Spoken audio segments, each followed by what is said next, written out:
John and George Reid had already built a distillery in 1825 on their farm, which had been known as a Malt distillery. In 1837, the two brothers decided to build a larger distillery, Glenkinchie, that they licensed and operated until 1853, when they got themselves into financial difficulties.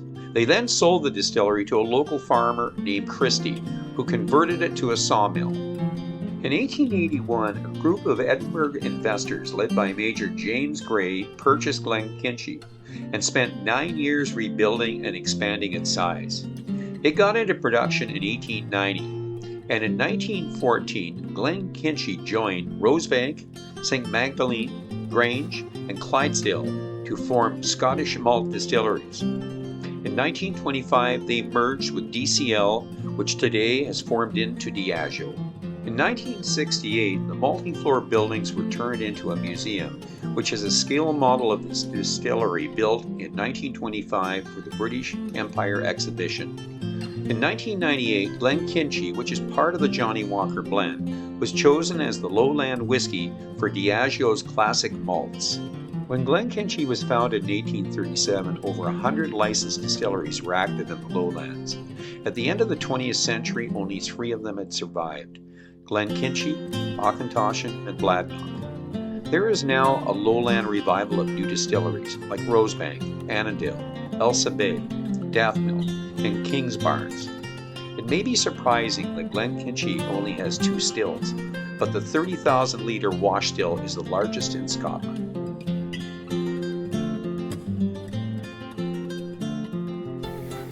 Well, welcome to Wells World of Whiskey, and today we're going to kind of finish off the Lowland whiskeys that we were doing earlier.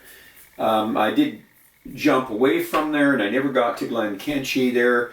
Now the story on the Lowland whiskeys is that these were the last 3 surviving. I mean, we could look at Glengoyne. We can't really call Glengoyne a lowland. The actual boundary between the highland and the lowland goes actually right through this distillery's property, and I believe the warehousing is lowland, but the distillery is highland. But its character is probably closer to highland, so we're going to do it later when we get more into the highland whiskeys. But these were the last of the surviving whiskeys with that actually ran, we'll say, sort of continuously from the early 1800s. Now, there is some other distilleries on the upstart. There's a bit of a renaissance going on right now in the lowlands, and we talked about that in our previous, I think it was Auchentoshan and also Bladnoch. There I talked about some of the other distilleries that are getting going. But right now, these are the 3 of the original that ended up as the last of those original. At one time there was 30 lowland distilleries, and you end up with 3, and now there's a resurgence again. We're going to see more lowland distilleries. Some have been revived. So anyways, let's get into this here first. We're going to do a little bit of history on this distillery, Glenkinchie.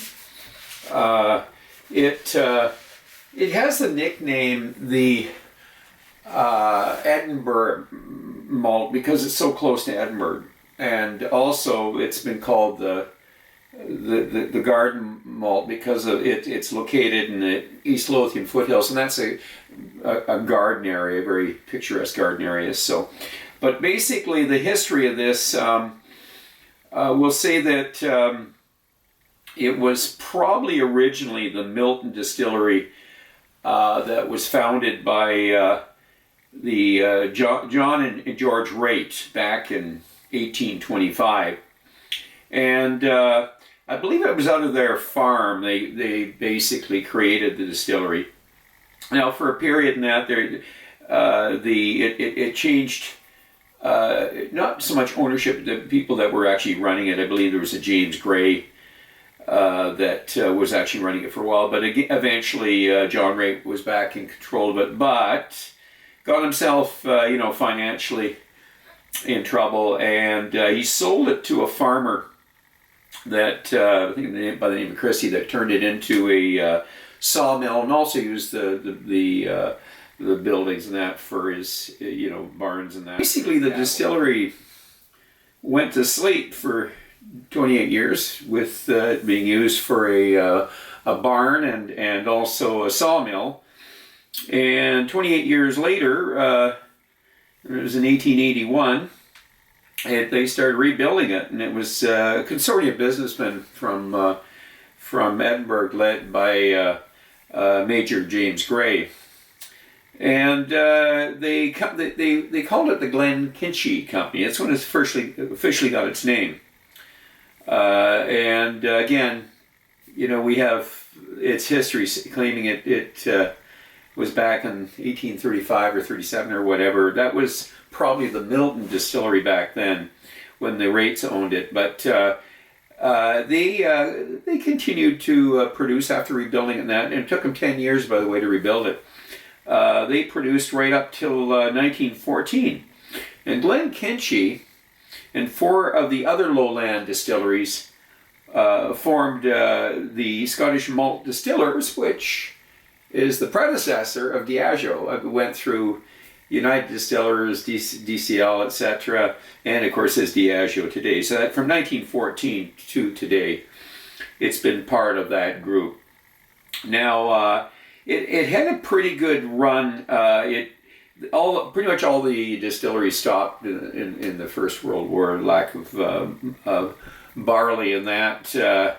But it did stay in production in the Second World War, which a lot of the distilleries didn't. So really very few people had heard of Glenkinchie, but it was actually back in the 1890s, Johnny Walker was purchasing Glenkinchie as part of his blends, for Johnny Walker. And it's continued to this day to be part of Johnny Walker. And it was not until probably 89 when United Distillers went and I think it was the 10-year-old became part of their classic malts brand. And of course today it's part of that Four Corners of Diageo that of course is part of the Johnny Walker and considered one of their classics. Not a lot of bottlings of this here. So I know they do a distiller's bottling, and they do the 12 here. And there's a few independent bottlers that play with with their casks and that. But that's it for now on the history. We'll get into her here. Kind of an interesting thing with this particular. I've never drank it before. I've never really chased after it. It was not one that stood out, but through the years and that, I've listened to some reviews on it, probably more, Ralphie's being from Scotland and knowing all those distilleries. He's had certain bit of comments on when he was doing his reviews on the distillery and also the character of the whiskey. So really, my research on this is minimal. This is also, one of those whiskeys I just don't go chase after, but I wanted to complete the Lowland series of the original distilleries that have been running since the 1880s, and these are the last of the original. There's some that are getting revived, like Annandale and that, and I believe Rosebank's getting back into production. But these are the 3 that kept running, more or less kept running. Auchentoshan and Bladnoch, and of course Glenkinchie, but we now are seeing a revival of a lot of the Lowland distilleries, and new ones also in the make. So again, one of these I'll show you one of these weak boxes. They could do better than that. I'm just not impressed with that kind of stuff. It could, as you can see, it's just not. I don't think that's acceptable. Diageo can do better than that. A few cents, they can fix this box up. So be careful with these boxes. Quick look at the bottle there. Kind of a classy looking bottle, as you can see. like the looks of it. Simple, very basic, you know. Let's open it up. Let's see what it's all about. I think today we're going to have to go after my Trudeau glass because I did not bring a Glencairn glass with me, so it's a Trudeau glass day. So, good for sniffing, good for a nose. And let's get some of this stuff out of the way here. We'll move Mr. Bladnock, the Auchentoshan, over here a bit. Let's make some room. So there we are. We have to open this bottle. And let's see. Color? Well, I can show you the color, but I can pretty much guarantee if it's Diageo, they put some coloring in there. It doesn't say it. There's nothing. There's very little information on this bottle. But take it up here. There's just so little information on it. It just says Glenkinchie. It's a product of Scotland. You know, it's got Diageo. It's got Diageo stuff on the back there. You know, and of course the code. But that's it. So, but I'm going to assume, if they're not telling me, that it is colored, but it's not a lot of coloring. At least there, it is colored, but there, I'm going to say chill filtered as well. Okay, and I'm not going to say anything about that. Okay. Now I say I will review anything, and I'll put my knife away and be safe. So, what are we going to have here? Let's get at the board. Glenkinchie, 12-year-old.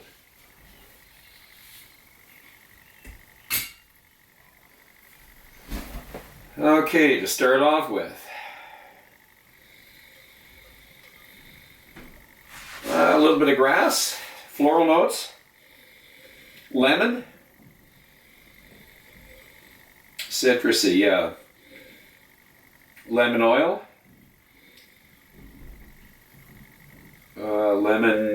lemon glade furniture polish, and a little bit of a wee bit, just a slight bit of sulfur note there.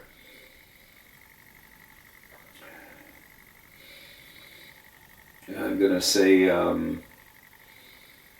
it's a decent nose. Take it away for a second here. It's reminding me of a bit of the nose of an Auchentoshan.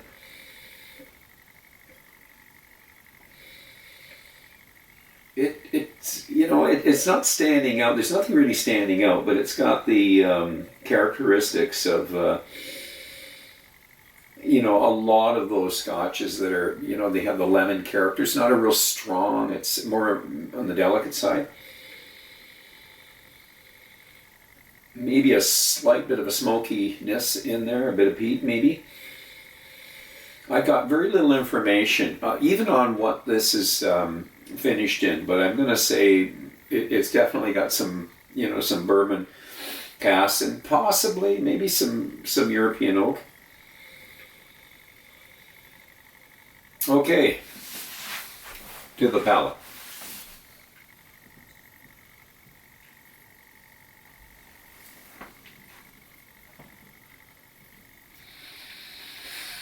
It's one of those whiskeys that you think you've tasted before, because you're identifying it with something else, but what is it?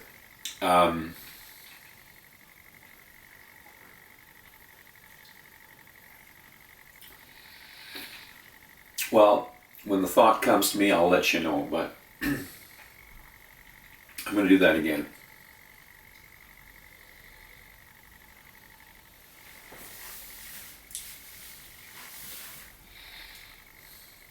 Yeah, I'm getting some of the smoke.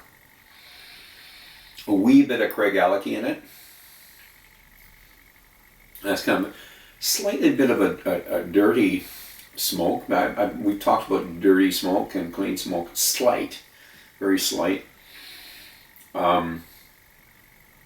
Now that's sort of drifting off, and I'm getting back into the little bit of a grassy taste.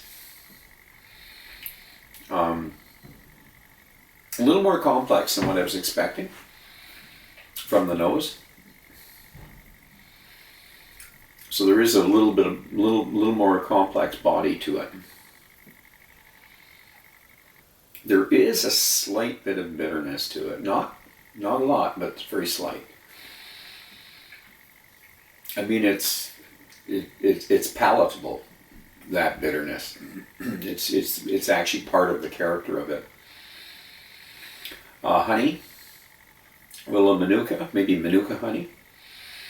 Again, the honey is kind of clouded with that smokiness, and I don't know if it's very lightly peated, but it just tastes like it's kind of got a bit of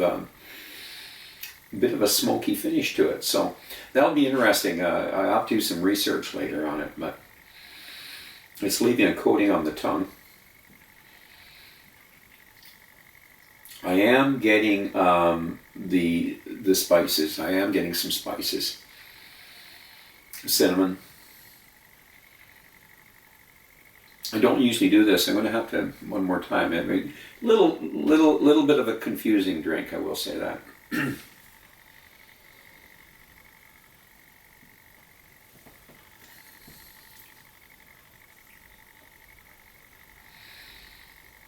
So, slight bit of vanilla.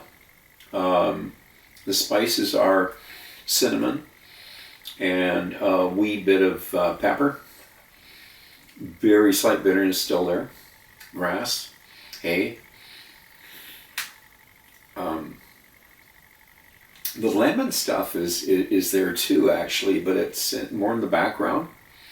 I'm going to stay with the manuka honey.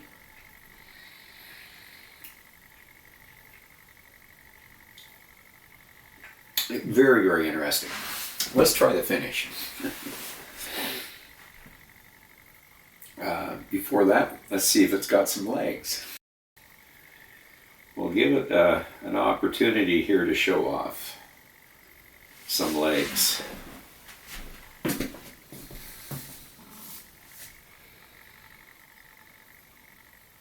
Hopefully I can pick it up in the, again, make sure I'm lined up right there. So hopefully the camera can pick up those.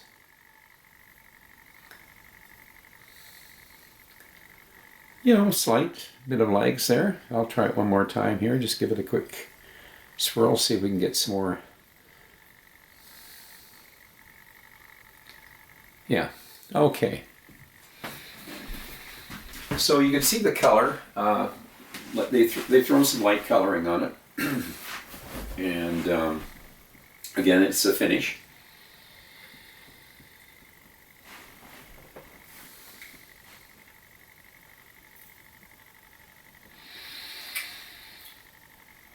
It does, when I have the first, and then I had the second, and then I had the third, and I will say this is the fourth, there's still a slight bitterness to it, eh? But with that, the bitterness fades, and we get a little bit of the honey, lemon notes. The smokiness is just kind of lingering there, but it's not smoky like. It's not like a Talisker. It's not like an Isla or even a Highland Park Scapa. It's a different. It could be the barrel. It might be the barrel itself being charred. So, but medium, short. Yeah, short to medium. The finish. And as far as saying it's got a distinctive taste, it's like a mix of scotches that I've drank, and I'm going to say when I mentioned Craigellachie, I mean we could cross over and I think I mentioned I did mention Auchentoshan earlier, but definitely not this one. Nowhere near that one. Maybe the 12, a wee bit of that, but the 12 is not really a bitter drink. So, but the sulfur kind of faded away. It just the initial impact of it. So overall, the finish is still grassy. I still got the grassiness. I still get the lemon. Still getting the Manuka honey, and it's a presentable drink. It's not like there's anything bad about this drink. It doesn't stand out like some drinks do in my mind, but it's something I'm going to have to go back to. In all fairness, they're using it in Johnnie Walker's blends, and I think it's one of those difficult ones to give a mark, but I'm certainly I mean in terms of not beating it up and giving it a poor mark, because it shouldn't be. It's a presentable drink. I'm going to say that it's in the 81, 82 range. That's where I would put it.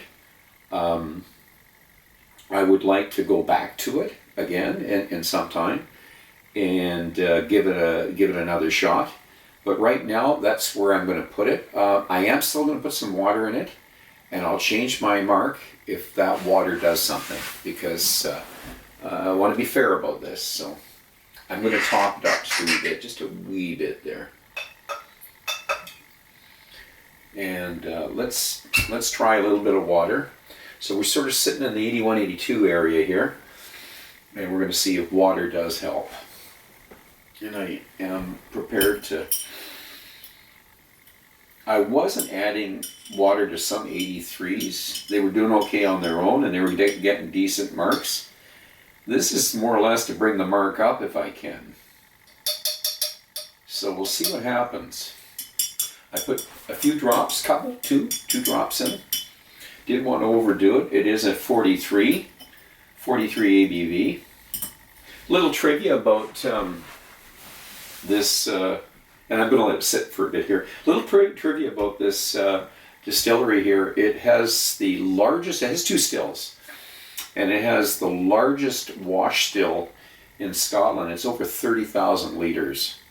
So it's got two stills. This distillery produces, but it's supposedly a fairly big distillery. You go into the still room and it shocks you. There's only two stills, but it's the size of the stills. I mean, some of the other distilleries. I mean, that's three of their stills, decent size, respectable size stills, and some of the ones over here in Canada, like the McIlroys I just reviewed. I mean, that would be four of theirs. So big wash still, and same with the spirit stills. So okay. We're getting a little bit of time in the glass here.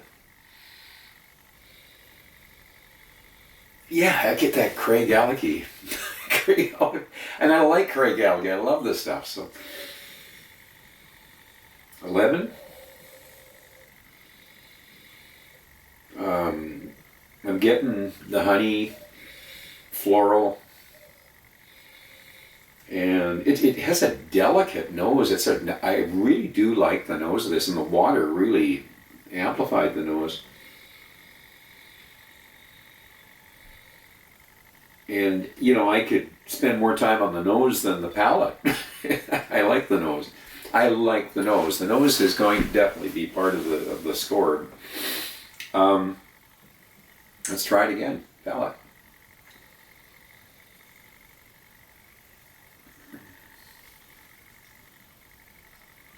Boy, that gave it some justice. Got even a little bit of caramel.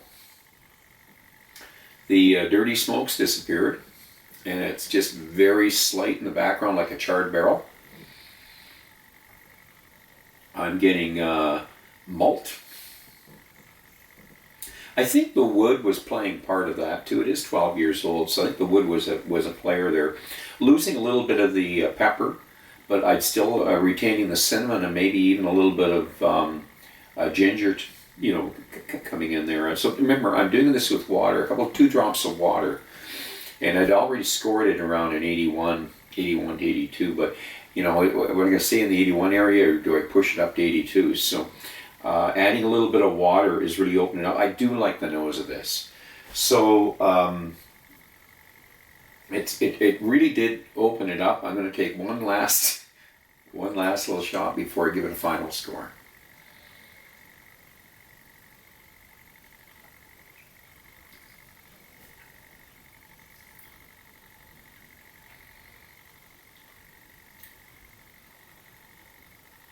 So, an honest 82, and maybe on another day it might go up to 83. Water, just a couple of drops. Maybe let it sit in the glass a little longer. This was a new bottle. Let it sit in the glass. I'm going to distinguish anything with this.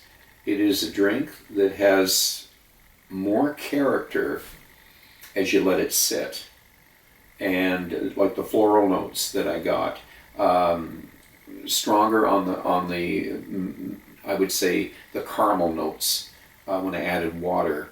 Definitely the lemon is still there. The body of it is there's something there. There's something to work with there.